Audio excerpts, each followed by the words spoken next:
Rwanda, Africa's dark heart. It's a country we instantly associate with genocide and extreme poverty. 19 years ago, the mass killings scarred the country, and while peace has returned, the poverty has remained. In 2011, almost 1 in 2 of its citizens lived below the poverty line. Rwanda's immediate problem is how can they alleviate that poverty through economic development? The question is, how can they achieve such a monumental task? My research is about answering the question, what does Rwanda need and how can it get it? Now, the answer isn't simple. So, what does Rwanda need? What kind of economic activity could best help alleviate poverty and is in dire need of funding? The answer, I say, is infrastructure. Now, it's certainly not sexy. Some have even called it boring. But if it's boring and important, then it's no longer boring. For decades, research conducted by the World Bank and the United Nations has highlighted the critical importance of basic infrastructure in the alleviation of poverty. It's the skeleton on which the entire body depends. Now, you may say, sure, it helps, but how does it help Rwanda specifically? Rwanda's energy and transport sectors are in dire need of funding.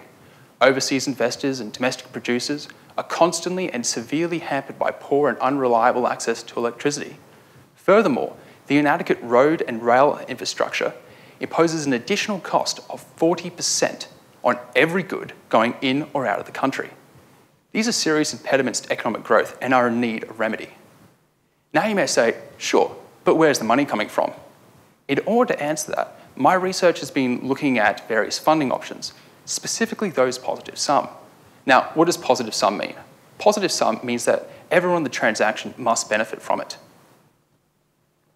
In order to do that, I've been looking at Rwanda's various trading opportunities and how a positive sum proposition could prosper.